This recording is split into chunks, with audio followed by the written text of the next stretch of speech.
Hello வாழ்க வளமுடன். இன்றைக்கி நம்ம என்ன டாபிக் பார்க்க போகிறோம் அப்படின்னு பார்த்தீங்கன்னா நம்ம முடி தாங்க.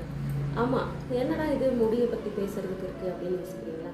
கண்டிப்பாக இருக்குது. நம்ம நிறைய விஷயம் கேள்விப்பட்டிருப்போம். இப்போ ரீசெண்ட் டைம்ஸில் பார்த்தீங்கன்னா தலையை குளிச்சுட்டு கட்டக்கூடாது, முன்னாடி குனிஞ்சு தட்டக்கூடாது அப்படின்லாம் சொல்லிட்டு இருப்பாங்க.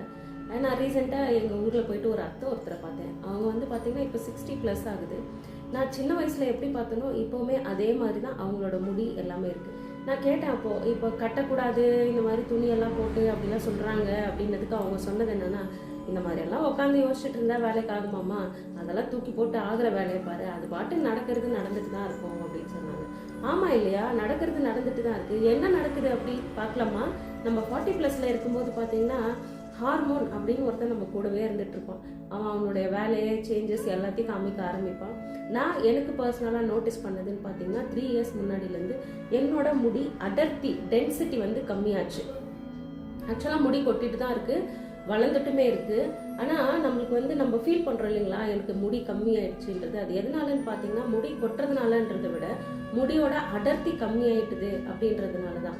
ஸோ இதை நான் நோட்டீஸ் பண்ணேன், கொஞ்ச நாள் ஃபீல் பண்ணேன். அதுக்கப்புறம் ஆமாம், அது பாட்டுட்டு இருந்துட்டு போட்டோன்னு சொல்லிட்டு, ஏன்னா நம்மளுக்கு நிறைய ப்ராப்ளம்ஸ் இருக்குது, அதுக்கு டேப்லெட்ஸ் எடுக்கணும், டாக்டர்கிட்ட கன்சல்ட் பண்ணணும். ஸோ அதுக்கப்புறம் நான் யோகாவை திரும்பவும் என்னோட வாழ்க்கையில் இம்ப்ளிமெண்ட் பண்ணேன்.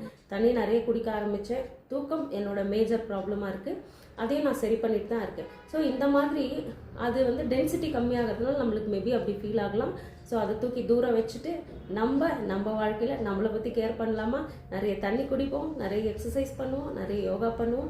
எல்லாரும் நம்மளை புரிஞ்சுக்கணும்னு நினைக்கக்கூடாதுங்க. குழந்தைங்களாகட்டும், வீட்டுக்காரங்க ஆகட்டும், அவங்க வீட்டில் பெரியவங்களாகட்டும், அவங்களுக்கு நிறைய ப்ராப்ளம்ஸ் இருக்குது. ஸோ எனக்கு இந்த மாதிரி இருக்குது, ஏன்னா புரிஞ்சுக்கோங்கன்னு நம்ம கேட்கக்கூடாது.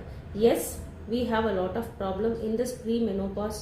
இந்த மெனோபாஸ் ஸ்டேஜஸ்லாம் இருக்குது. ஹீட் ஆகுறது, கோபம் வர்றது, பசிக்காது, தூக்கம் வராது, எதுக்குடா அப்படின்னு சோம்பேறித்தனம், ப்ரொகாஸ்டினேட்டிங் சொல்கிறாங்க இல்லைங்களா, இது எல்லாமே இருக்கும். ஸோ இதெல்லாம் நம்மளை ஃபஸ்ட்டு அப்சர்வ் பண்ணணும். வெளியிலேருந்து யாரும் ஹெல்ப் பண்ண முடியாது. நான் எப்போ என்னோட வீடியோவில் சொல்கிறது, முதல்ல நம்மளுக்கு நம்ம ஹெல்ப் பண்ணணும். ஹெல்ப் பண்ணலாமா?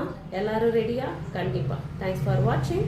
இந்த மாதிரியான டீட்டெயில்ஸ்க்கு கனவு மேம்பட சேனலை சப்ஸ்கிரைப் பண்ணுங்கள், லைக் பண்ணுங்கள், யாருக்காச்சும் யூஸ்ஃபுல்லாக இருக்கும்னா ஷேர் பண்ணுங்கள். தேங்க்ஸ் ஃபார் வாட்சிங்.